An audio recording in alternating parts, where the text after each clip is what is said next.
let's then start with you telling me about why you got into farming. Obviously, you're at least second generation farmer, from what I know. Might be more than that.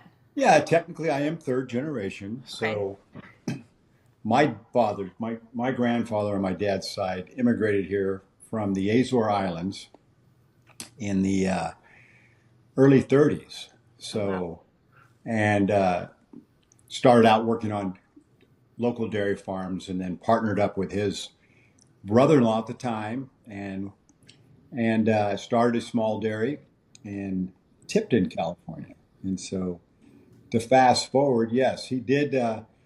Unfortunately, he did end up selling the dairy. Had a rough time during the Depression. Got out, came back in on a rental facility, and then actually got out before my dad actually technically took over or came behind him in the farm. So I Okay. say, yeah, my grandfather dairied my dad and uncle, two of 10 kids, started working for another dairy farmer, doing all the work and getting half of the heifer calves or the female babies that began their career in the dairy business. Okay. So they kind of started pretty humbly. And yeah, so second generation, technically third, and excited that I have my three boys that are kind of following in the same footsteps. Yeah. No, that's exciting. So was your dad also born in the Azores, or was he born here? Now, he was born here. Okay. So, yes, so my grandfather immigrated here, met my grandmother actually in the United States, Oh, okay. who also immigrated from the Azore Islands. Oh, no So, way. Okay. uh, yeah, so here in Tulare County, where I dairy, that it just there's a lot of immigrants from the Azore Islands and Holland, predominantly Dutch or Portuguese, Okay. Yeah. and they all settled in this area, or a good, a very probably a majority of dairy farmers in the United States from those islands or countries are in California. So it's kind of a unique community, I should say. Yeah. That's really cool. Yeah, it's funny. Like thinking back when we think back to our ancestors, I feel like at least my generation, we don't appreciate our like great grandparents as much as like I think we should. Have you ever seen the TV show? I know you've watched Yellowstone, but did you ever watch 1883? It was one of the prequels to Yellowstone. I remember seeing some. No, I didn't actually watch it. Saw some highlights on it and knew about it. Yeah, but no, haven't. Well, you should watch it. I highly recommend it because Yeah. it gave me this whole appreciation for people who immigrated to the United States. Like, obviously 1883 was, before your grandfather came here, but still just like so much appreciation for people who were like, let's go to the United States and like build a new life.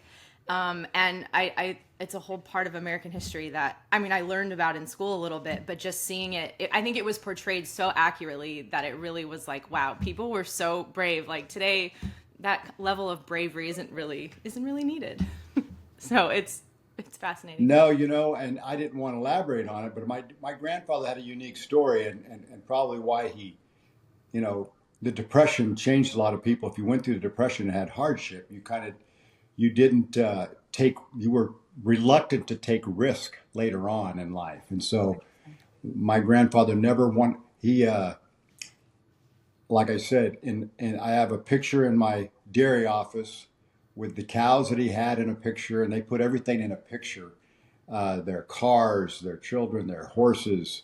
And it was him and his brother-in-law in this picture in 1926, Wow.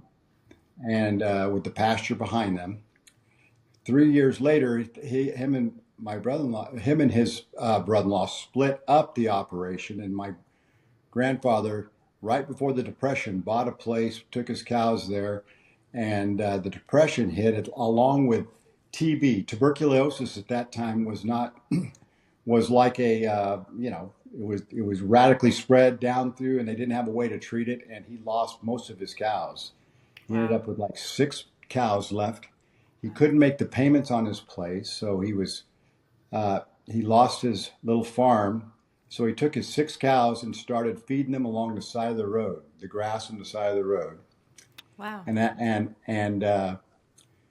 in a covered wagon, and they had a little rental house in the little town that they lived in that was near them, that my grandmother and the younger kids stayed in. And he would tell, at that time you picked up milk from the dairies in these 10-gallon cans. He would tell the milk driver what corner he was going to be on each day to pick up his milk. Okay. That's cool. That's how tough things could have Yeah. been were back then. Yeah. And fortunately, another farmer let him come in and kind of homestead on his place till he got back on his feet and found a little place that he could rent. And so, yeah, Yeah, that's a neat story. yeah, But yeah, the tough depression, that's stories. so crazy. I would imagine, yeah. Then you are afraid. You don't want to lose anything, so you wouldn't want to risk it. Exactly. Yeah. That's crazy. So you grew up then on a farm, and then as you got older, I'm assuming you just it's what you knew and you loved it enough that you were like, this is what I want to do. Yeah, you know what it is. There's an inbred passion. I don't know. I can't explain it. I you grow up in that environment on the farm and animal agriculture. I think the cow somehow gets in your blood, and so it did for me as well. I have five brothers. All six of us are dairying and farming. So I attribute it to two things: the love for what we do, but my dad just instilled this. My dad just instilled this passion in us to do it. Yeah. Sometimes we curse it because it's not the easiest or funnest thing to do, Yeah. but yeah. And so, um, yes. So at a young age, I was, feeding calves, working on the dairy, and then um, and of course, growing up on a farm, and especially a dairy farm, it's 7 days a week, 24 hours a day. Cows are being milked and fed, and um, yeah, and it's we always say that our parents had a lot of kids back then because it was cheap labor, and so Yeah. That's so funny. But yeah, you make a good point that it's 7 days a week. You're never really like off the clock, so to speak. Like you're always working. So what does like a day in the life look like for you from the time that you get out of bed in the morning to the time you like put your head back on the pillow at night? well, Taylor, I've got my three sons and two of them majority on the dairy who Hmm. take more of the day to day. Okay. So if you want to fast forward today or talk about 30 years ago, it's a little different. I mean, I still put in long hours, but probably not the physical hours I did when I was younger. So today for me, Hmm. I routinely get up 5 o'clock in the morning. I have to have my triple espresso Okay. latte. Then I jump in my pickup and I drive through the farms. And you know, I'm we every day there's quite a bit going on. Cows are being fed, cows are being milked, equipment that's broke down is being worked on. We're irrigating our crops. Uh, we may be harvesting our crops, fertilizing our crops. And then we're moving cows, we're treating cows. Cows are being so all these operations that are going on on the dairy. Cows' feet are being trimmed. There's uh, um, cows being, like I said, um, treated. All these different little operations that are going on the farm. Today, I go around. I'm looking and watching and seeing what people are doing. Like I'm not. I'm. You always are taking phone calls. Less for me today with issues that may be happening on the farm. I'm more in charge today with all the nutrition and feeding the cows. So what we don't raise and what we have to purchase to feed cows, I'm involved in making contracts, working with the futures market to hedge my feed. I'm also involved on the pricing of my milk and hedging my milk price through the futures market and looking at that daily, looking at the spread between our costs. I do more of the accounting side of it today, Okay. uh, which is the middle part of my day after I've gone around the farm and just make sure there's not a tractor in the ditch and a Okay. Yeah. and cows out of the corral, and Yeah. everything's running smoothly.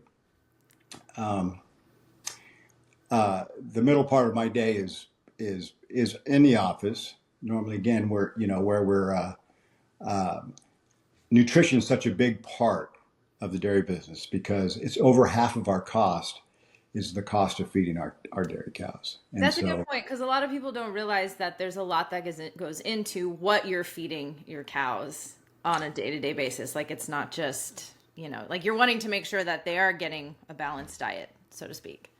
yeah, so we have a nutritionist and we actually meet with him every week. It's that important is looking at balancing the diets because we're sampling our feed um, every week to determine protein, energy, the dry matter, the analysis of the feed, so that we know that we're meeting the requirements that this cow needs, particularly energy, protein, and fiber, to not only sustain her and her body weight, but to produce the large volumes of milk that we're now getting out of these cows. So it's probably one of the biggest areas we concentrate on, and it's an area I love. I grew up in college. I almost decided to be a nutritionist because I enjoyed the feeding side, and so much of it was, at that time when I was in college, nutrition was kind of exploding on how to feed cows and the different feeds and availability. So today, for me, and I kind of, it's not only a challenge, but it's kind of fun.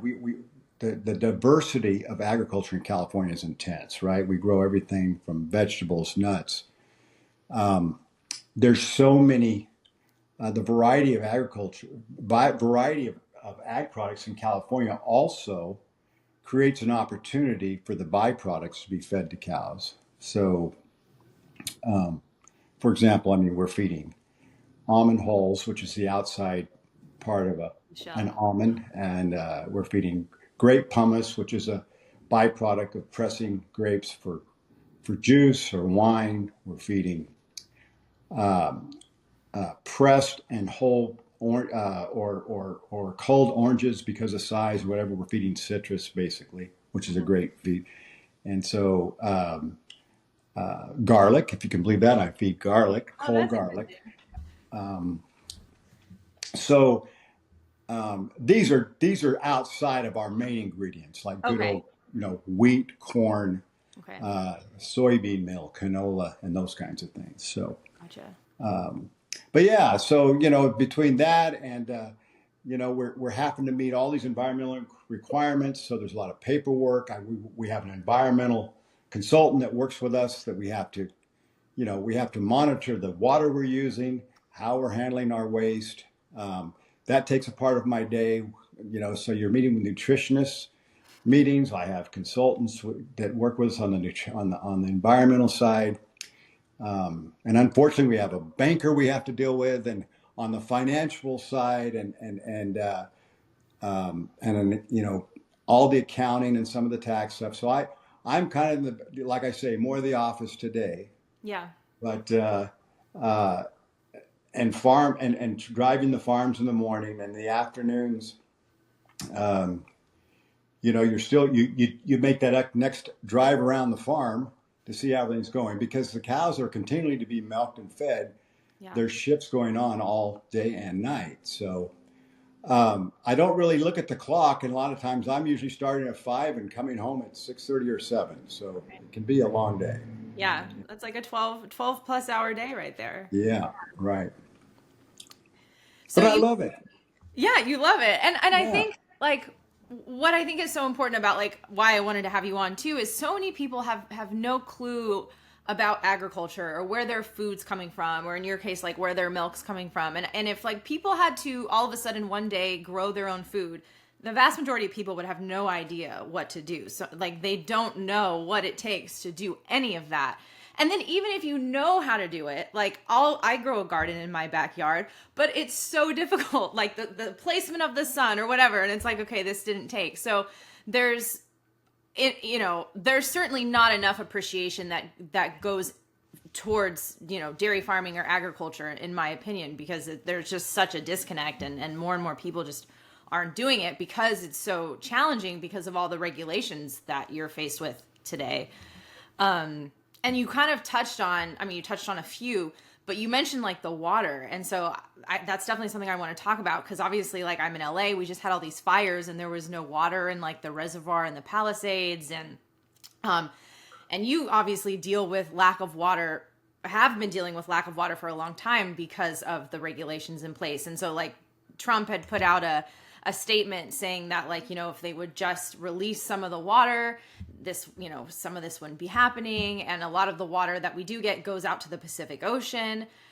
And then I know Newsom's office was like, oh, there's no such bill that's like protecting a fish. And I was like, well, I know that's not true because I've talked to you about it and you have said, and I know like even Landon has said, like, yes, they don't give us the water because they're protecting a fish. So explain, yeah, the water regulation and how it impacts farming. Yeah, and I'll right up front, it's very complicated, the whole water situation in California, and I don't Yeah. claim to know it, know all the dynamics. Yeah. And so I don't want to, um, you know, because there's two narratives go out there. I mean, some of it um, from both sides, and whether it be Trump or Newsom, that don't have it all, totally all correct. And not that I have it correct, but yeah, water. Um, the water challenges we have in California are kind of twofold. I mean, we have to recognize we do live, particularly in my part of the country. It's a desert. It really is. When we look at precip and the amount of rain we get, um, water is a challenge, just availability. That said, California is a huge state, right? So it changes dramatically as you go north, the amount of water. Yeah. And maybe We say do, what part of California you live in because I didn't even ask you that in the beginning. yeah. So I'm in the South Valley or southern South San Joaquin Valley, the South San Joaquin Valley, which is between Fresno and Bakersfield. So we have some of the best soil, best growing season, uh, and some of the best yields in the crops we grow. However, we have the challenge of not. We also have the most challenged availability of water where I'm at. So, um, so that said, yeah, we have infrastructure. The sad reality is we do have infrastructure in California that was put in the 50s. Canal systems all the way up and down the valley allow us to move a lot of water around. But it's getting that water moved that becomes challenged, whether it be environmental reasons, fish, um, uh, and in some ways it's farmer against farmer. You've got Northern California farmers who don't want to send us water this way as well.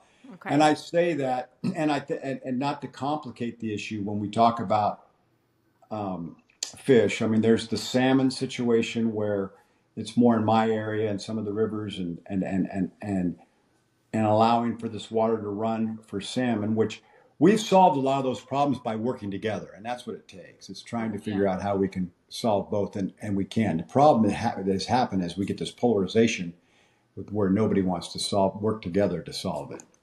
Yeah.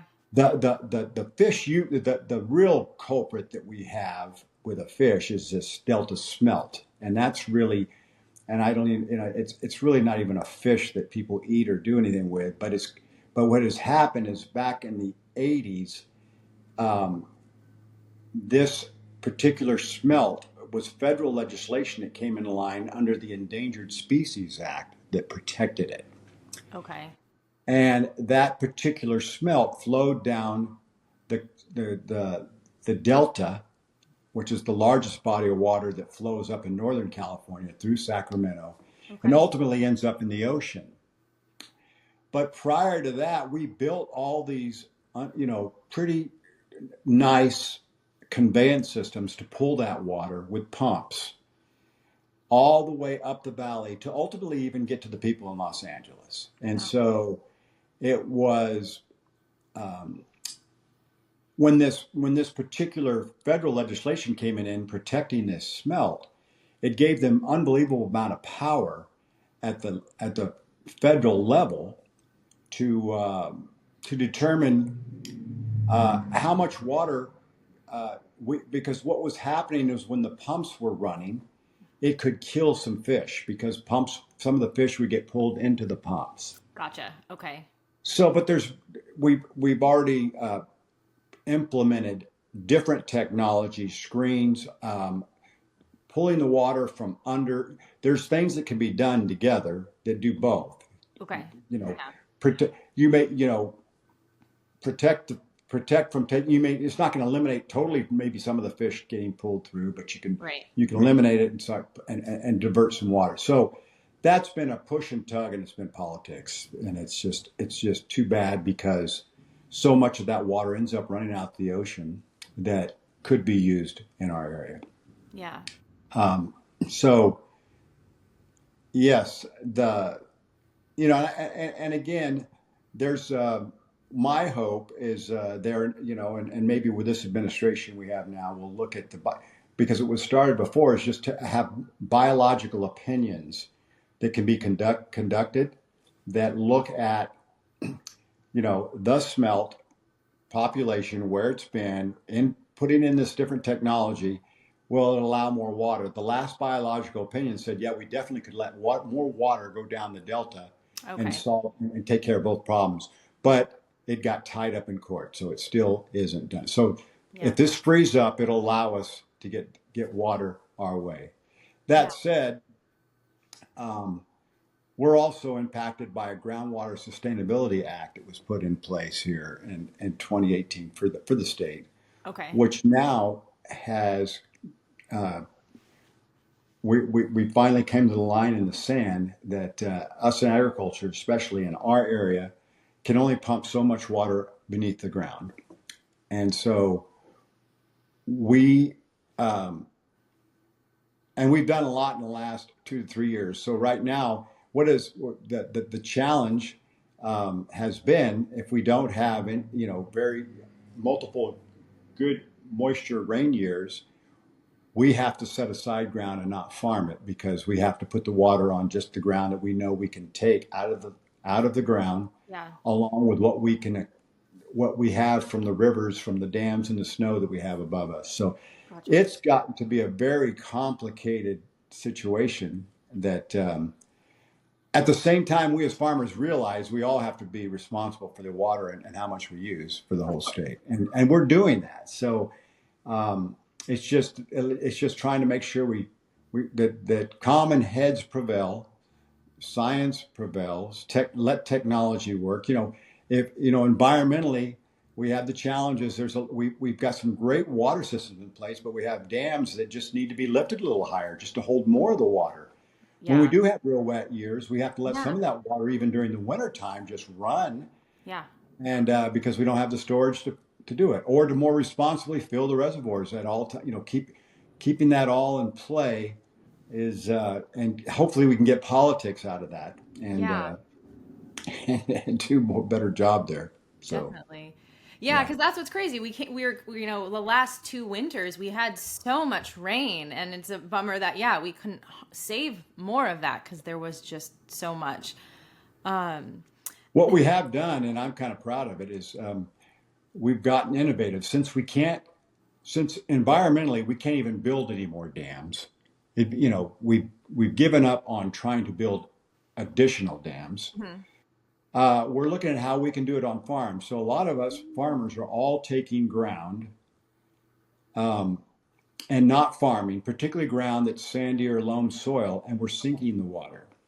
So What does that mean? when we have these wet years like we just had, we're taking that water off the rivers in the wintertime. It's flowing out of the mountains, and we're putting it on our ground with bordered up, so it's like creating our own little sinking basins, like little lakes that Okay. allow the water to percolate down and build up our groundwater table. Okay. So one blessing we have is, we do have a vast under the valley here. We have a vast aquifer of groundwater, but it's also a rechargeable aquifer, unlike in Texas and the Panhandle, where they have a huge aquifer, but it's depleting. But there's not a way to Replenish it. replenish it, Gotcha. and so we're sinking water. When I say sinking, we're putting it on on our own ground that we don't farm, and trying to create a way to let that water settle down into our aquifer, so Okay. we don't lose that water Got it. out to the ocean. That makes sense. Well, that's great that you guys are able to do that, because I mean, when you said earlier there's even regulation with groundwater, it's like, but if it's your own land, you should be able. Well, the groundwater regulation is twofold. When we Oh, talk okay. about we're being regulated on how much we can take, but from a dairy perspective, we're being regulated on um, because of the manure management. The manure that comes off our farms Hmm. from our cows is high in nitrates, Hmm. and so um, we have to be careful as we irrigate our crops. We're also irrigating with some of the manure from the cows and the liquid manure we're mixing with water. Yeah, I was going And to ask you about that, because there's ways you kind of reuse your water a little bit to make it go farther. yeah, we're continually recycling whatever water we use to wash our cows or to clean our barns.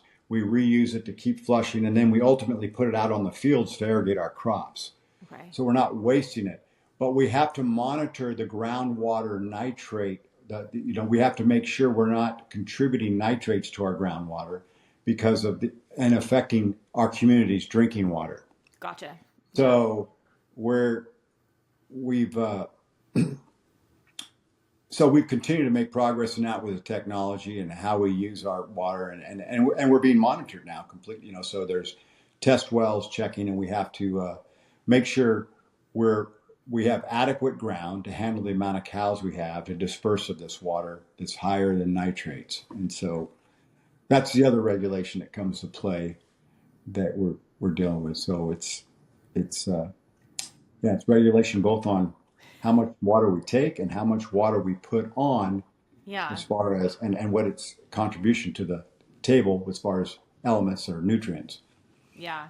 I mean, it certainly sounds complicated, and I guess, at least from my perspective, and maybe you can correct me, but it just seems like most of the legislation in California that makes, all of this a little more difficult for you, while, yeah, you want to keep the environment at play, because, yeah, who doesn't want, like, clean rivers and clean air and that kind of thing? Like, we all want that, but we also have to be realistic and know, well, we have to, like, still grow things and, allow people to use the water that we get. So it seems like the politics in California is just not very pro farmer most of the time.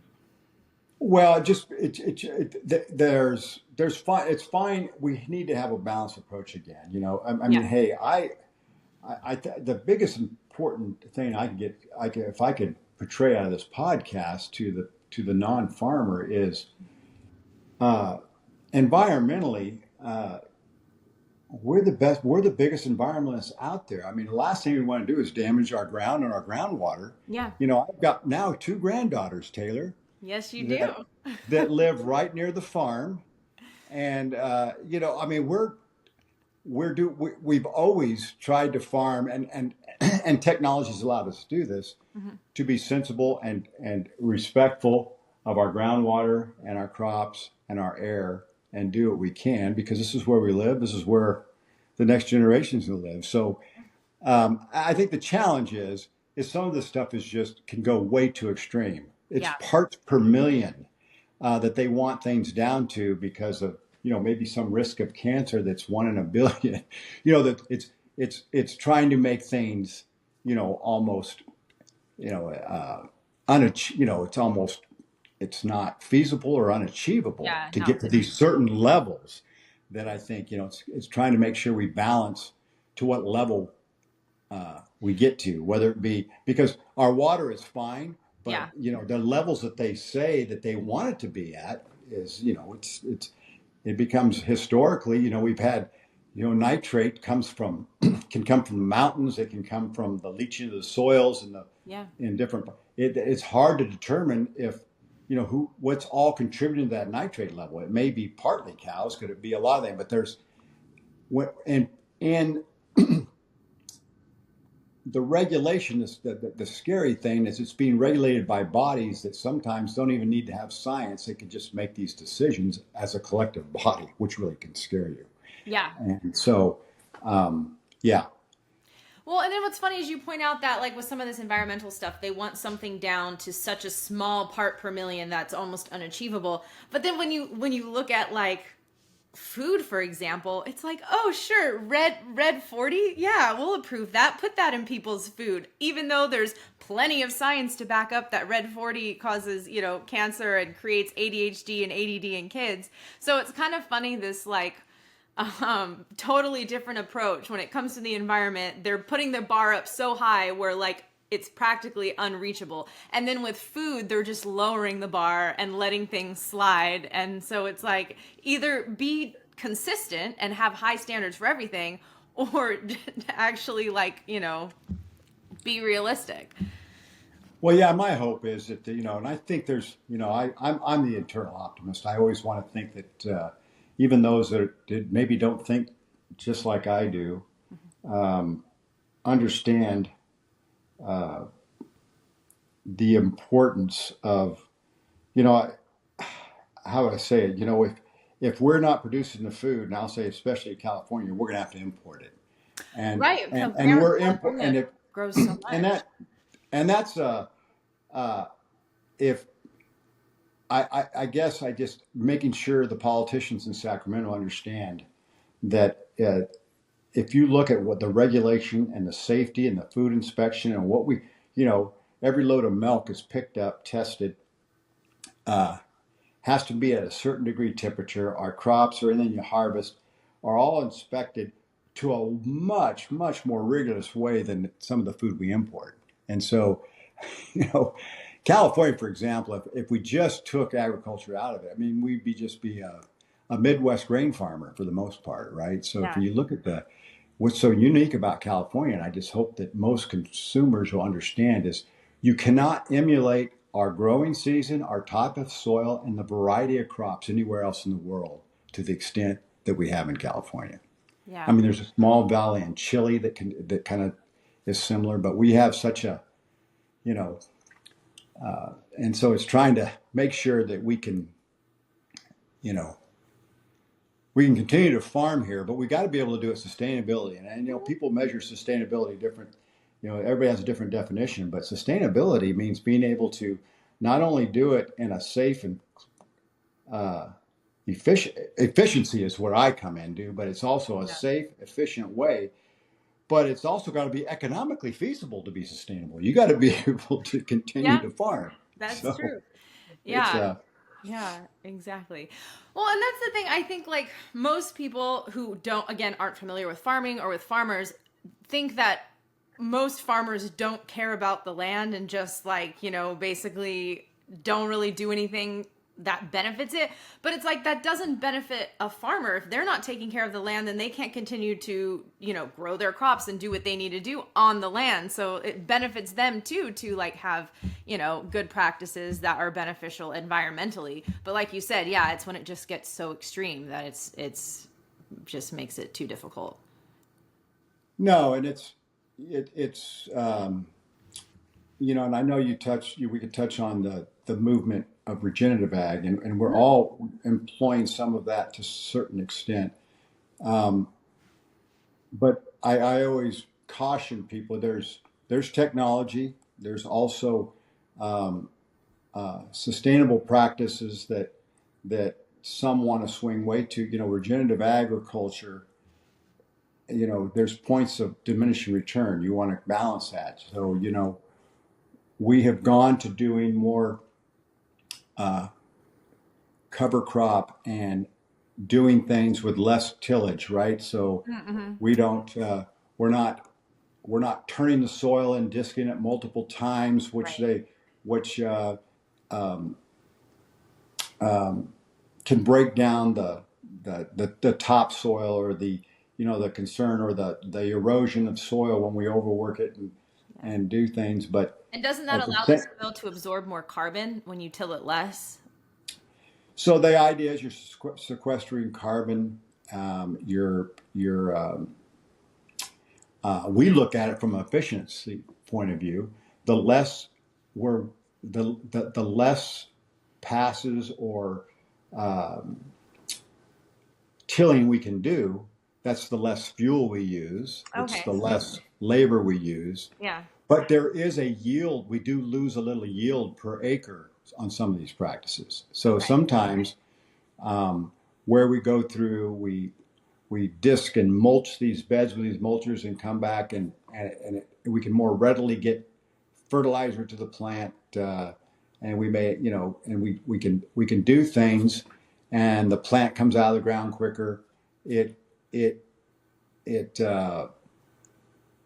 it has allowed us, we call it conventional farming, it's allowed us to sometimes get more yield out of that same acre, because there's a when you go down the regenerative path and trying to do things with less passes, less tilling, um, you have what they call a yield drag. For the first few years, you don't quite get the output. So Got it. that's been a challenge as we go that way. We're giving up a little money trying to be uh, to sequester carbon, and Got it. so Yeah. um, and then but we're seeing those yields get bigger, so it's coming. So it's a combination, but it just you can't go out there and mandate or Right. say that you have to do these things, because you can take it all the way. And I mean, I know grass fed is important to people, but when you and organic, but when you look at um, uh,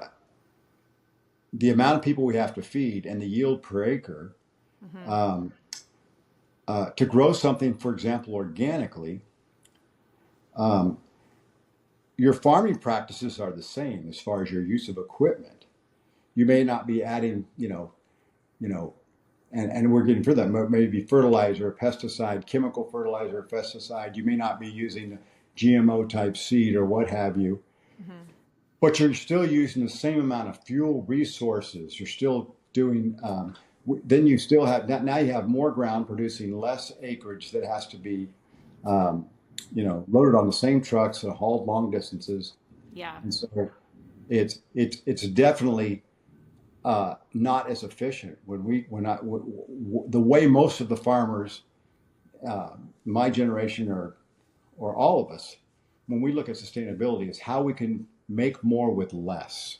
Yeah. And it's at the end of the day, it's using less resources, because there's a finite amount of resources Right. to produce the most food as we can per acre of ground. And I don't know about you, Taylor, but I don't think they're making any more ground. I think we have all the ground. Yep. So Yeah. so we have to figure out how to get as much off that acre. Yeah, which And explains then why obviously organic is more expensive, because you're not getting as much per acre, so you have to charge more for it because you're not producing as much then, right? right, but I mean, but it's also more expensive for the person who maybe can't afford it. Yeah. There's that, and there's the ability to feed this growing population. That you know, there's nothing wrong with organic, but there's a balance, and we've kind of made it. We've gone from uh, you know GMO type seed has allowed us to try to develop corn and soybeans that naturally resist pests, so we don't have to use pesticides.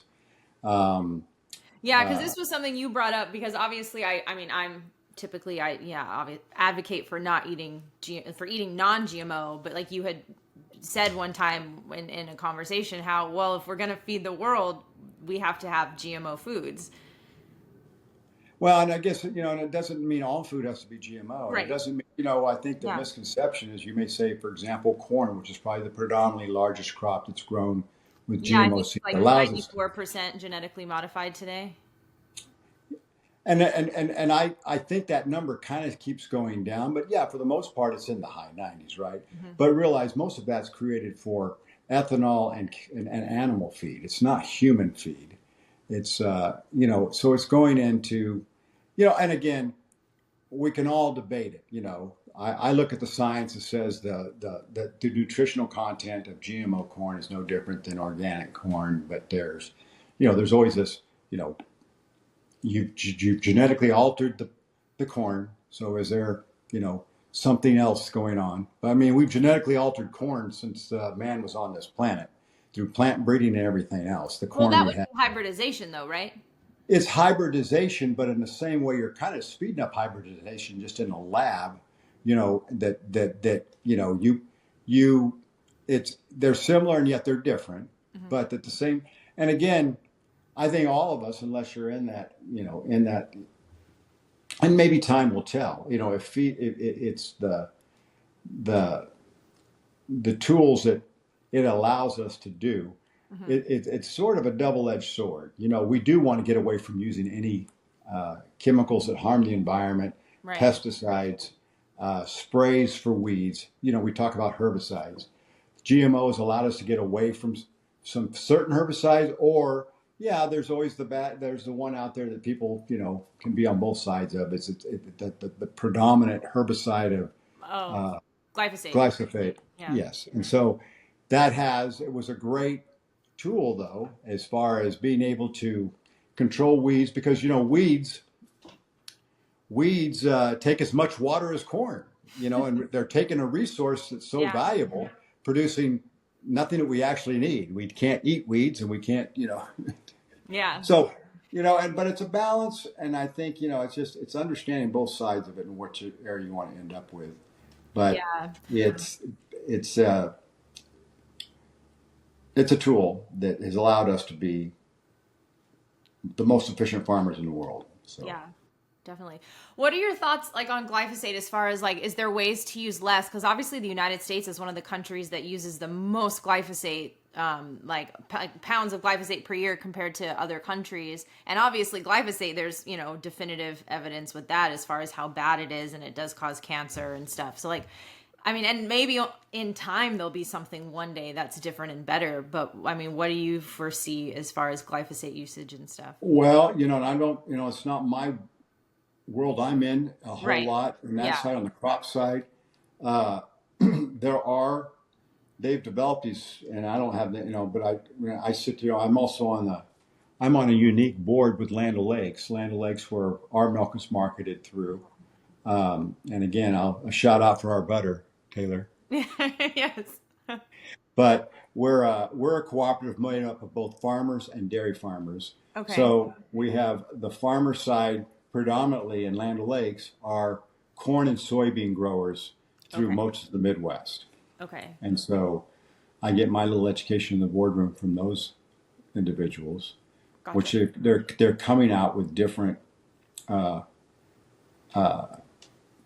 herbicides that are different from Roundup. There's these again, and not only genetically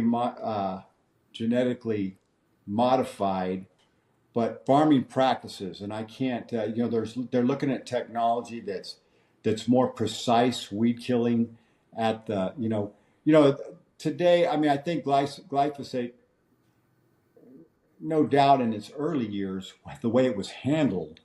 Mm. Um, you know, today it's handled so much more differently. I mean, Uh, it is in a controlled environment. They're using adjuvants to make sure it's not in the wind. It's made sure people aren't, you know, the people who apply it are completely insulated from it, not, you know, and so the Yeah. handling is way different today than when it was first come out. And yeah, it's, it's, and because of the farming practice, the way the farmers are continuing to use less of it or don't have to use as much. Now, I couldn't get any farther than that with you, but yeah, it's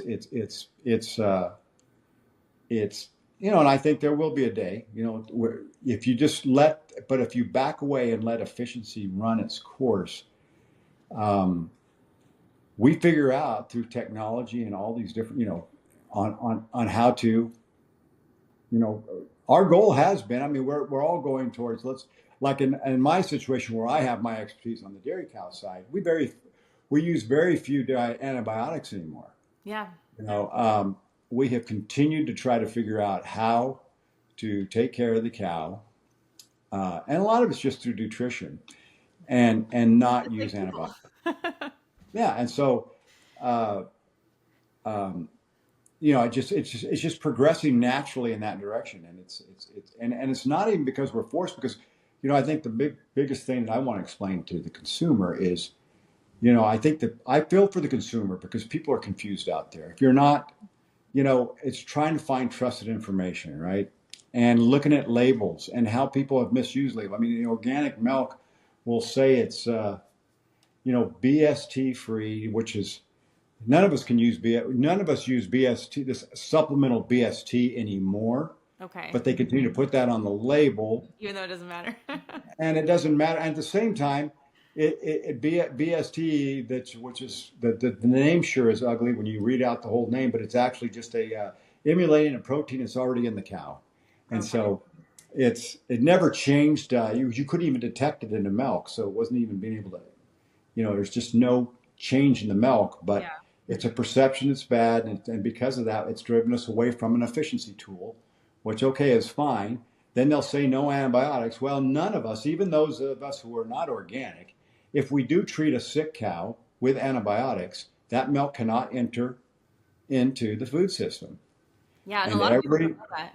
they don't know that. Every load of milk that is picked up at my farm is tested for antibiotics because you can test milk for antibiotics to make sure they're not there. Yeah. So a load cannot leave my farm if it tests positive for antibiotics. And believe me, we've had situations where a cow was treated and somehow didn't, through the processes we have, through making sure that it's documented, the it's in the computer, and the management doesn't allow that cow to give you milk. Accidents happen. Yeah. We've had tanks test positive for antibiotics. So you know what we have to do? We have to unload that tank of milk right down the drain. All of it. So, Yeah. and so because of that, and we're so determined not to have to use Yeah. You don't want to antibiotics waste. because we Yeah. don't want to waste, we don't want a mistake. Right.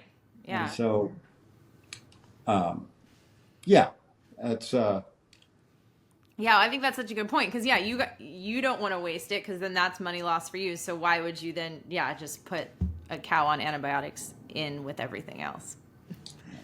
so my biggest thing is milk, you know, organic versus non-organic milk. Yeah.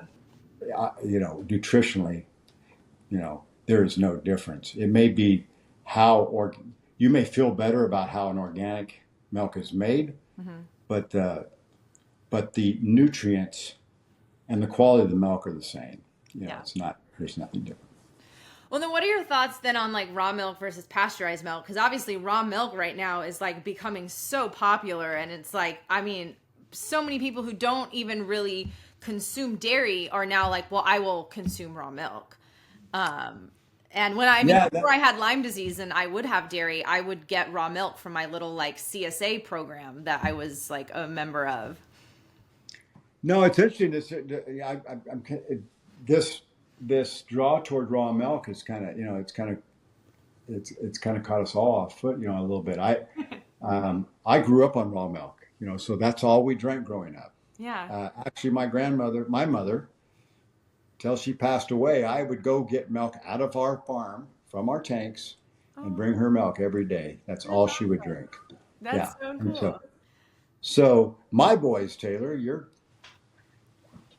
cousins drank raw milk growing up in our farm, Yeah. in our house. Well, I I remember love being raw. little when Cameron and I were on the dairy, we would go and get raw milk. Obviously, we didn't drink it as frequently, but I remember having it as a kid. Sure. Yeah. So and so here's the issue with raw milk. I think that, and I'll just say it from the farmer's point of view. Yeah. As an industry, our only concern about raw milk out there is how it's handled. Right. So, because milk is just such it's a nutrient-rich product, but also and good bacteria. But this nutrients and bacteria in milk also make it just a perfect host and environment for other bad bacteria like coli, salmonella, and other things. Absolutely. And by pasteurizing the milk, we eliminate a lot of those chances. We eliminate most of that of handling because milk needs to be handled correctly. And I think my warning to anybody out there drinking raw milk is just to make sure it's handled correctly. That if you purchase raw milk, it needs to be kept refrigerated from the point you pick it up. It can't be sitting in the back of your car. Yeah. And again, I think it's an acquired taste. I grew up on raw milk, so I think it tastes much better than pasteurized milk. Mm-hmm.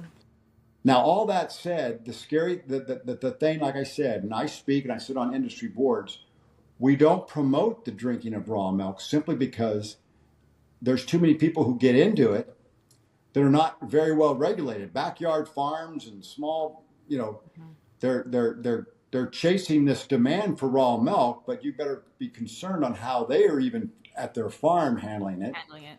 Hmm. Uh, you know, on our farms, our milk goes through a filtration system and then it goes through an immediate chill system. Our milk is taken from body temperature to 40 degrees instantaneously. Wow. And that kills all kinds of bacteria and preserves the milk immediately. And then it's picked up and taken immediately to the processing plant. Now, there's so many things can happen between it coming out of the cow and when it gets to the consumer. Right. Yeah. When you're drinking milk from a store, pasteurized, homogenized milk, you know that it couldn't even get to the processing plant until it left the dairy at 40 degrees. It's tested already for everything from, you got to make sure, you know, it's tested for antibiotics or any other bacteria. Yeah. It goes to the plant, and then it's turned around and we've changed pasteurization. It's a little more flash. It's a little more, you know, there's ways that, you know, pasteurization has also become quicker where it's less. You know, the argument would be pasteurized milk, you're killing all the good parts of milk. You're really not. I mean, you could say maybe it may have bound up maybe a little protein that you would have extra in raw milk. You know, I think people get hung up on the gut biome and the bacteria in milk, but I mean, that's mainly in fermented dairy products. You're not going to find, and again, I'll tell you, Taylor, and I'm taking this. My education has come through dietitians that I work with on the Dairy Council. I sit on a board of California Dairy Council, which is a group of dietitians that really work on health and nutrition and how dairy and they promote nutrition not from just milk in the diet, but promoting a holistically healthy diet and what it needs to include. Okay. Yeah. And so the raw and the biggest focus has been nutrition in young kids and particularly milk in the classroom. Mm-hmm. And so this whole raw versus pasteurized comes up all the time, and it's just so hard to handle raw milk, even especially in the schools. And you know how milk is kept, temperature, and where it's at. That but if you're talking about a whole food and not, you know, if there's not a better source than the milk straight from the cow handled correctly and put in your refrigerator. I agree. Yeah. But it's the. Then you But just I you will gotta also, really trust your source. Then if you're you got to trust your source. Don't get hung up that that there's much difference nutritionally than between. It's sure not going to be the protein mineral side. It might be something in the good healthy bacteria side that you're going to have with the whole milk versus the pasteurized, because pasteurization, granted, will kill any bacteria. So there's, you know, you can say there's not any healthy bacteria that you'd want. Yeah. But I always turn people then to good old fermented. There's nothing better than getting those probiotics and stuff from yogurt. Yeah, definitely. Well, good. I was excited to hear your opinion on that. But yeah, so I mean, and I think it's exciting that people are like kind of more into raw milk. I guess another question kind of on the raw milk, does it make at least for the farmer, does it make farmers more money if people are choosing raw milk? Like how would that work? Because obviously you're not having to pay to process it. Well, you still have to process it in a little different. So there's I don't know if you see out there, and I think if you try, there's some people out there that, you know, they're not homogenizing it either, and they call it like cream top. So you see the cream float comes to the top, right? Mm-hmm. Yeah. I've seen those. So naturally, milk from a cow, if you let it sit in your glass, that was what would happen, because it's not homogenized. Okay. So when you see milk is pasteurized and it's homogenized. Homogenization is when they spin the milk to break up the fat globules. The fat's still there, but they break it up so it stays suspended in the milk. Gotcha. So the milk tastes the same from the beginning to the end. Okay. Yeah. So now, if you're buying raw milk from a lot of people that are processing, they're processing it still by homogenizing it. because not all the I don't I think you're I'm not out there buying raw milk, but does all most raw milk separate, or do they is it or some of it's just milk that's looks like regular milk, but it's raw milk. You know, it's I mean, probably I haven't homogenized. bought raw milk in years, but when I was buying it, it didn't have the cream top. But I know what you're talking about because there's this one glass bottled one that was pasteurized that I used to get and it had the cream top. So it was obviously pasteurized but not homogenized. But the raw milk Yeah, I used to get didn't have that. So I don't know no. about So today. But I'm open. You know, I'm not. You know, and I can't speak for all dairymen. You know, I think give the consumer what he wants, or just make sure we give it to them safely, right. and make sure they handle it safely. Okay. Yeah. Because I guess the concern I have from our industry is the same thing that can happen when there's a bad lettuce out there or a listeria or something, you know, that someone gets sick from raw milk. It can damage milk consumption, you Right. know. Yeah. Um, but um, I think that today, with the regulations we have at the farm, on the cleanliness we have to have at the parlor where we milk the cows, all the stainless, everything we have to do, how cold, how initially we have how we filter the milk. I think that we've come a long way where raw milk is pretty safe, Yeah. and it's just becomes then it it's it's just really ensuring people handle it correctly. And so we can take that. I think that we, as an industry, just a risk. We don't want to take the risk that we get somebody out there who's, either a bad player from the raw farms, and I mean, there's regulations out there, to make it not to fill raw milk sellers of commercial raw milk in California still have to meet all these requirements like we do at the Right. farm. Yeah. So it's not like but I would be careful with the guys at the people at the farmers market who might be creating raw milk in their backyard, and those Okay. kind Yeah. of, and yeah, I think we're changing our attitude right now. It's just as it's been, and those things can change. As I think we're all surprised about this demand or desire for raw milk, and I Yeah. think we need to figure out how to provide the Yeah. consumer with raw milk. Yeah. And I think it's possible. I think it'll come. There's just small players in it, and because of that, it's very expensive. Hmm. But wait and see. Yeah. Yeah, I know. I think it's really fascinating. And I mean, a lot of when I work with clients, I always let them know like raw milk, that's like the form of dairy your liver can process really well. No, well, hey, I still, yeah, I go back that holistic in me. It's going to be what how can it, to me how the whole of the food is non-disturbed, non-processed. Yeah.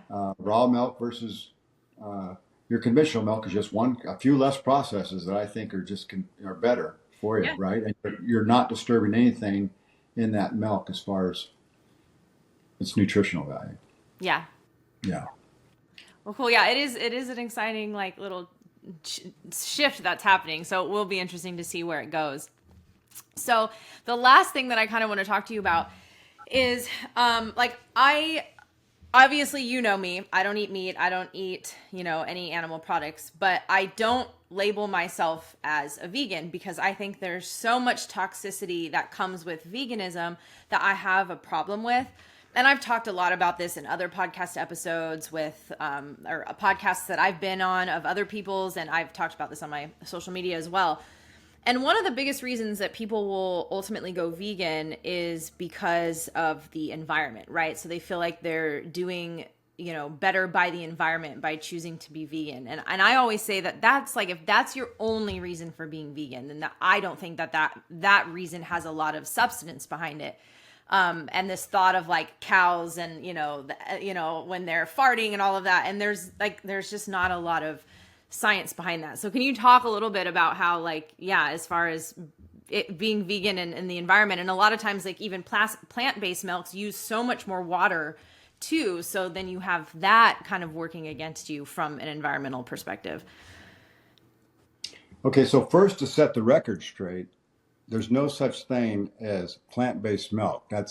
It Yeah. can't it shouldn't be called milk. No, it's nut juice. And that's exactly right. So and I am an almond grower, by the way. And Okay. so we farm almonds, but that's where I draw the line. Yeah, I indirectly profit from almond milk, but Okay. it's not milk. So let's Yeah. set that record straight. And Yeah. so um, you're exactly right. Actually, the amount of water to grow an almond, and if you look at the process of making almond milk, it uses as much or more water than conventional milk. So it's I, that don't get hung up on that side of it. But Yeah. you know, yes, I mean, again, you got to look at the when we talk about taking meat out of your diet, and that's a choice everybody can make. Hmm. It's but again, I'll go to sustainability, and when we talk about nutrient density, just like milk, it's the density of nutrients in a glass of milk, just like in meat and and I'm not and you may correct me, Taylor, because I'm not a dietitian, I'm not a nutritionist, but um, we when you um, think of meeting your requirements all through a vegan diet, uh, it's you could make an argument about the resources it takes to do that. Um, and I say that um, there's uh, if you think about all the food we waste, and a lot of it is vegan food because it's perishable Hmm. fruit and vegetables. It all would end up in a landfill producing methane if it wasn't fed to an animal who God created that can miraculously convert that into another very nutritious product. Hmm. Meat, for whether you like it, whether you can't deny the nutritional value that's in meat. And so um, when you look at this from a global point of view, and I say that the the ability, if if everybody was vegan, we have this whole plant, we'd have all this meat source of nutrition that doesn't you can't create more vegan opportunities with that, but you can sure, there's just that. And again, I just go to the amount of food waste in this country or in this world simply just because of perishability, Right. that Yeah. we're feeding all that to animals, Hmm. uh, Yeah. That's a good and point. creating a very nutritional product. And again, you know, my diet is called moderation. It's I'm all about, and Yeah. I'll get on my soapboxes. I'm all about I mean, non-processed whole food, Right. Yeah. but a variety of food in moderation, which includes fruits, vegetables, Yeah.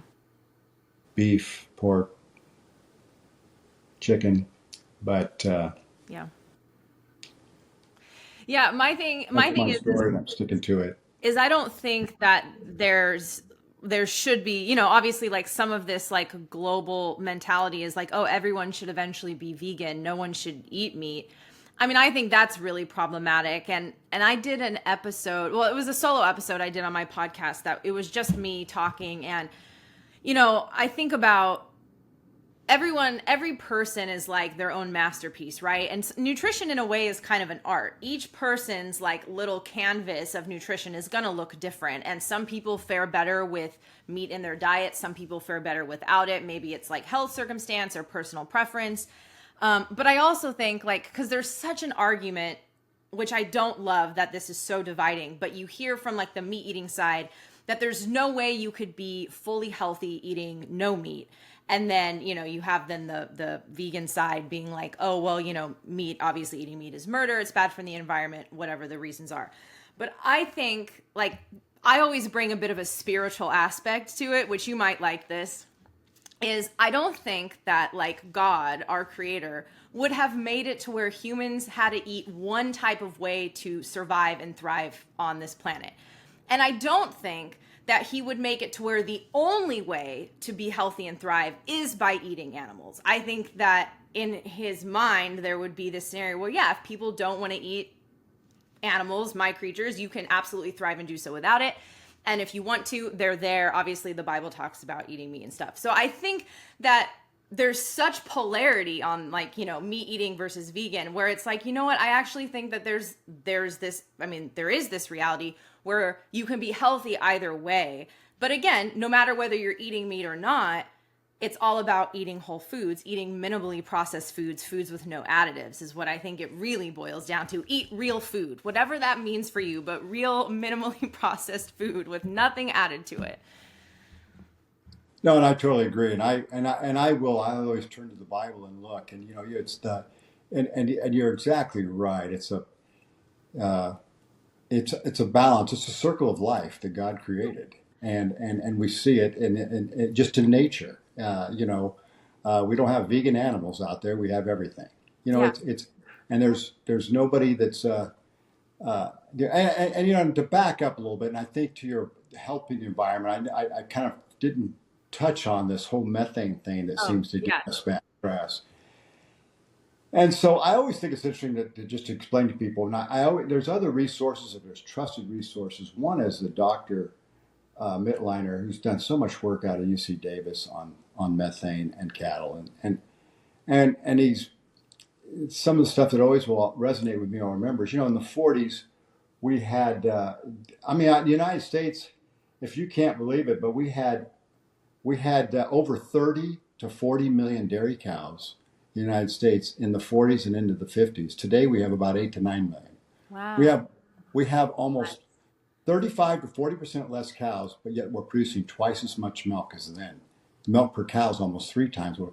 So it's the efficiency is incredible that we've gained. So we actually have less cows on the planet today by a long we've continued, and it's leveled off lately but shrink. So it's like, and if you look at the total amount of warming gases, so to speak, methane is just a small sliver of it. And yet methane has also got a lifespan of 10 to 12 years, they say, in the atmosphere versus others that are indefinitely there, like carbon. So Right. we have a good story because we're actually we continue, the more efficient we get and the more milk we get per cow, we actually we continue to lower the methane from our cows. We're doing things at the farm level now where we're capturing the methane, and then converting it to, with these digesters, we're converting it into natural gas. Our farms are looking at a different technology right now where we're capturing methane. Methane is created when the manure from our cows ends up in these holding storage bins, and it releases it. The methane is created in these in some of these we call them our lagoons, Okay. and escapes into the air. So some of us have covered those lagoons and captured the methane gas, so it never enters the atmosphere, and we've converted it into natural gas, put it in the lines, which provides energy, renewable energy, right? Cool. Yeah. We're also looking now where we're a different and it's kind of a natural process. We're actually looking at this. It's called vermiculture, and it's a system, a company we're working with is called Biofilter. We're not allowing any of this manure to hit the lagoon. It's going through. We're spreading it off across these wooden chips that allow the water to filter through, and then it's growing worms that let out that excrete these castings. It's just incredibly rich natural fertilizer. Oh, for the soil. That's cool. And so, and they eat it. They eliminate the methane from being released into the air. So there's all this stuff that we're actually tackling in the industry. That's cool. Um, and if you just let all the animals roam around the earth on grass, there's no way of doing that, Right. Yeah. capturing the methane. Yeah, we have farms where we put the animals together. We've got them in corrals. We've got them that we get this misnomer that we're on these, factory farms. We provide as much comfort. We put cows in freestall beds. We keep them cool. We soak them during the heat. We bring the food to them, Yeah. and they're not expending energy walking all over trying to get enough food to eat and hoping they have enough pasture, and then you're still getting methane excretion off them that you can't collect. Yeah. And we have all this ability to utilize technology that you couldn't do if you let them roam all around the world. And then, Yeah. like I said, we had 3 times the cattle back in the 40s. The global warming that's happening the additional global warming sure isn't happening because of the dairy. I mean, dairy industry contributes to it, but it's Right. actually it's the growth and urbanization and automobile, and transportation and planes and everything else. But Yeah. Well, and that's the thing that always gets me is it's like really we're going to blame like the animal that's like, you know, natural, like, you know, that if humans weren't here, the animals would be here. So we're really going to blame something that's a byproduct of the animal. And yeah, obviously, sure, maybe there's, you know, it's not great, but like I'm like there's no way that that's more problematic than the industrial things that we have and that we've created as humans. So there's a chart, but I can't pull it up because I was gonna try to share my screen, but maybe I'll just like add it later. But it's this graph, and it shows the temperature of the Earth from like I don't know, going way back, and it shows like all these heat spikes, and where we're at currently is so low in as far as the warming of the planet compared to where we've been since the earth has been in existence, and we're actually closer to like a global ice age kind of thing than we are a warming. And so I mean, obviously, this might be kind of controversial, but there was an interview, and I forget the guy's name, but I can link the interview in the like show notes. But he was basically talking about that we're doing all these things to block out the sun because we're so afraid of warming. So we're trying to cool our planet. And really what's going to happen is it's going to end up backfiring in maybe the next like 10, 15 years. And we're going to enter this like ice age period. And it's much harder to warm ourselves up than it is to cool ourselves down. And it's kind of fascinating that maybe well, we're like, that's interesting. Yeah, I, global warming. Say, that, of course, that's the bad term now. Is climate change. Well, you can say, and I'll be the farmer in me says, the climate change has been going on forever. yeah, it's since the beginning of time. Yeah, and if I think about the ice age millions of years ago, thank God for global warming. Yeah. Exactly. Well, that's just it. They were calling it global warming, but now they're calling it climate change because I think they know it's not a warming period. So, Well, and to your point, I mean, we're a blip in time, right? yeah. Our little, and we think about. I mean, there's no doubt that humans, based on uh, we do impact the environment, but there's I think it's just we're taking too much of a pendulum approach to it. It's like we Totally. have to go, and I think there's just again, let's make sure as we look at all these things, we collectively look at the science. We make sure all these things have to, I mean, Europe is having a challenge on the state that they've taken with Yeah. some of these environmental issues. And you talk about cost of food and where the farmer and agriculture is done there and the regulation, they're so dependent now on import. And they're changing their attitude, I think, but the pendulum's swinging. And we Yeah. have to we got to understand the economics, um, feeding our people, and there's a balance. It's just trying to come up with a balance, and Yeah. it's not swinging extremely to one end or the other. Yeah. Exactly. That's a good point. Yeah. Well, awesome. So I think we'll wrap up with some rapid fire questions that I have for you.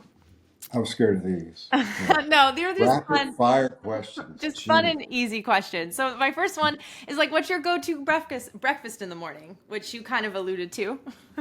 Well, it's been, I will say traditionally I was a good old eggs and bacon guy. My go-to breakfast, and I just had it this morning, yeah, is Kirkland Greek yogurt on berries, usually blueberries and strawberries. Nice. So Getting your food. yeah, yeah. Awesome. Well, then my next question is, what is your favorite fruit? Oh gosh, uh, I love strawberries, and I get maybe it's because it's in my diet lately. Good old strawberries and blueberries. Yeah. Of course, I do love to squeeze a good uh, um, tangerine, or what do we call them now? The cuties, or those Yeah. Oh, that's in my. my margarita. So I Oh, and like your that. margarita. Okay, I thought you were going to say just the juice, but okay, and your margarita.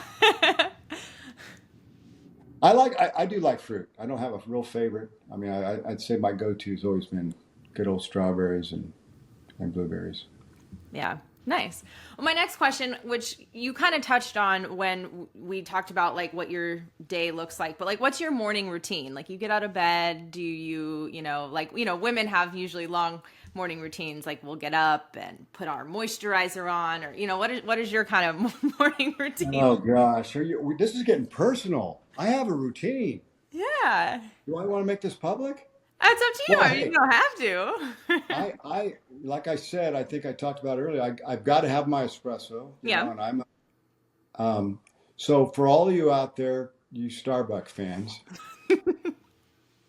if you really want to turn it up a notch, and I have I my don't own know how machine. many of my listeners are Starbucks fans though, but keep going. I've got to have my 3 shots of espresso with steamed half and half. Okay, steamed half. So, so that's breve. When you go to Starbucks, it's called Oh, breve. okay. Gotcha. So I have that first thing in the morning.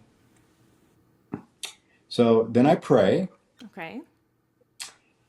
and then Taylor, I stretch, and Okay. then I do 30 push-ups. Nice. That's awesome. That's great. Then I get up, I stretch again, and then I get out there on the farm. Great. So That's a great routine. that's my morning routine for it. And then of course, then I try to take time in my day. It's not necessarily the end of my day to make a 4:30 exercise class, Okay. Nice. along with maybe another guy, maybe a guy or two will show up, but they never last long. It's just me and a bunch of other ladies. That's so funny. Well, good for you. Well, that's a great routine. I would say maybe throw in some water before you have your espresso. So the first thing I do, I forgot about that. Oh, So, okay. some of this stuff, Taylor, you've Yeah, you don't influenced think me, about. You right? just do. Yeah. But you've influenced me. I mean, I gave up on the celery. I just couldn't keep it. I Yeah. couldn't keep it That's okay. going. Yeah. But I have my lemon water every morning. Okay, great. I love it. So I squeeze a whole lemon every night into some ice water in an insulated mug. Have a little water before I go to bed. But then every morning, I kind of gulp that down before I Nice. start my coffee. So Awesome. Okay, good. So you're letting yourself hydrate before the caffeine. yeah, before the Good. cap. So I mean, this, you kind of, I think, alluded to this as well, but how do you de-stress? Like if you've had like a really long day, like what's your kind of favorite way to de-stress and decompress? Well, it's usually that afternoon exercise for Okay. me Yeah. helps kind of because I do the daily grind and what can go wrong on a dairy. Yeah. You can be pretty stressed at the end of the day. Right. Yeah. So for me, it's exercise. Uh, I would say historically it used to be that glass of wine in the evening, but I've curbed that a little bit in my Okay. old age, and so Good for you. uh, um, yeah, that's about it. And then my next question is, what was the last thing that made you laugh? The last, well, it was a video that Landon and Michelle sent me of my little granddaughter eating baby food for the first time. Cute. So Not only her facial expressions, but the little sounds she made. I was busting up, and that was just last night. that's so funny. Super cute. Yeah. Oh, adorable. I'll send it to you. Yeah, It's send pretty it to me. funny. I want to see it. That's cute. And then what are your thoughts on tallow, beef tallow for the skin? Well, boy, I tell you what, that's funny. You brought it up. Colin brought that up to me. I'm You not know, surprised Colin he did. Yeah. So we need to get rid of all of our oils and start cooking with tallow. But he brought up the skin thing too. So I don't You my don't know. thoughts. Yeah. You don't Uh, have any yet. I think knowing my experience with tallow, it probably works. I bet it keeps your skin softer than regular lotion for sure. But It seems like it. I will say, I've heard so many great things about tallow for the skin that I was like, okay, I'm willing to try it. So I bought some and I couldn't get over the smell. I couldn't do it. well, It smelled like, that would probably be hard for me too. so I'm like, I don't want to walk around smelling like a cow. So I didn't try it beyond, I think, one day. What is the health? I mean, I guess I don't know enough. I just thought about I'm just thinking of the conditioning of skin, but is it supposed to be some healthy skin cell thing or something? Well, it's just supposed to be super hydrating for the skin. And obviously, it's also, there's no additives or anything like that. So it's supposed to also be great if you have like sunburn or if you're itchy or if you have eczema.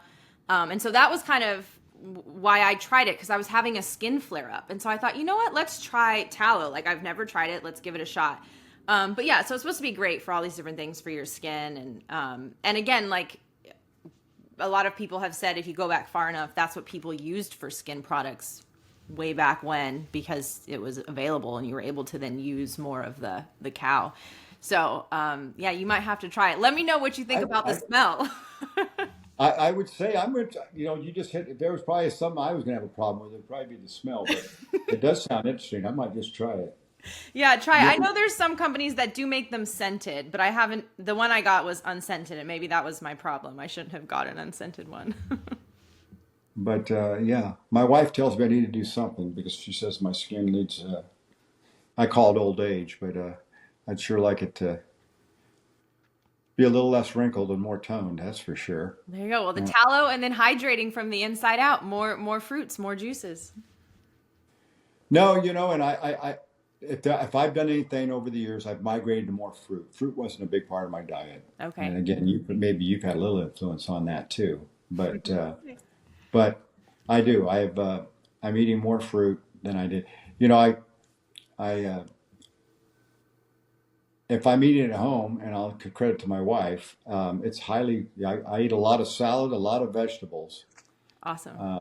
Yeah. So much so that I kind of look forward to going out or going to that meeting where I can have, I'm sorry, Taylor, that big steak and that potato. Yeah. And, Oh, yeah, I like potatoes. and bone marrow and maybe Okay. some onion rings. The fried stuff, yeah. Fried chicken sounds so good sometimes. That's funny. Yeah. So those are your little like guilty pleasures. Oh, for sure. Yeah. And I have my guilty pleasures. So yeah. Awesome. All right, my last rapid fire question. And again, we've talked a lot about a lot of different things about dairy farming and farming today. What's like the one most important thing that you want people to keep in mind when they think about dairy farming or farming? Well, and this might sound not cliche, but I get so hung up. I mean, not hung up, but to me, the dairy cow, for me, is just this amazing creature that God created. That what fascinates me is the nutrition. It's called ruminant nutrition, which is unique to dairy cows or other hoofed animals. Is ruminant nutrition, where you just have to have a minimum amount of fiber, and you can feed a cow so many different foods. Mm-hmm. And I say so many fruits and vegetables. Yeah. A lot of, grains, good whole grains, fruits, vegetables. And you create this completely, unique nutritional product in milk. And you create a great meat source as well. And so, yeah, I look at the circle of life. I look at a cow. For me, I just, again, I have a passion for the industry. Yeah. And again, part of that passion is just seeing everything run. The boys will kind of laugh when I say this, but I was taking a picture. I love walking through the barns on a cold morning and seeing all the cows mooing, sitting up there eating with steam coming out of their nose, mm-hmm. and at the same time watching the ones that are walking in the barn, and I see they're leaking milk. They're so full of milk, and they can't wait to be milked. And to see all that milk flowing through the machines and going in, it just gives me a high, and it's like everything's running. Yeah. And I go out there and I see the guys are singing while they're bringing cows in. The feeder is, laying out that feed, and the cows are rushing up to eat it. It's just seeing all that go on and knowing that truck is pulling off with this unique product. It's got vitamins, minerals, protein, and vitamin D. It's just I don't know. It makes you feel good about what you're producing. That's awesome. Well, you'll have to send me a video of what you're talking about, and I can include it in our little like clip that I'll put on social media. Then the people will see what you're talking about. Okay, I'll try to do that. Well, awesome. Well, thank you so much, Uncle Joey, for being on my podcast and sharing all of your wide array of knowledge. No, no problem. Just don't give anybody my phone number because I'll.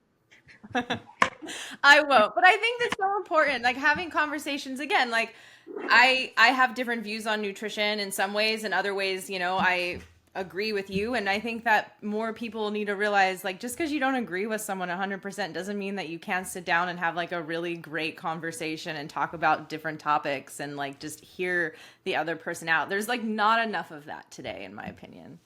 Well, you're right, and I tell Colin this. There's nothing. The freedom of choice is the best freedom we have, and people can Yeah. choose to eat the way they want to eat or their beliefs, Yeah. but just understand that I think the problem we have in this world is they think that's the whole world needs to be the way they are. Right. And Yeah. and I think there's a room for everybody and its choices, right? But Exactly. let's make sure the narrative is right before we throw the other under the bus. Um, Exactly. That's like last week. I mean, you probably didn't watch it, but Robert Kennedy Jr. had his like Senate confirmation hearing, and there was a clip of him, and I had reshared the clip, and he was basically saying like, I'm not saying that Americans shouldn't have the choice to eat Twinkies if they want to, or get McDonald's if they want to. Like, you can still choose to do that, but we should at least then make people aware of what's unhealthy about Twinkies or about getting McDonald's. And I think that's just it. People can choose to eat however they want. But yeah, they should just, either be aware of what's healthy for you, what's not healthy for you, what's actually in your food. But yeah, we live in America, and you could choose what you put into your body. and I'd add, I think there's multiple healthy ways to live. Yes, yeah, So like we talked about. Yeah. so, so we all have to respect those. And I mean, ultimately, it's funny. I think about I still, and I'll get spiritual here. Like I say, I pray every day, and the first thing I do is I give thanks for another day, right? Yeah. And you see around you. I don't care. It seems like even the richest people in the world now are trying to defy age or the ability to live forever. Yeah. You got people who diet and exercise in a certain manner, but it's uh,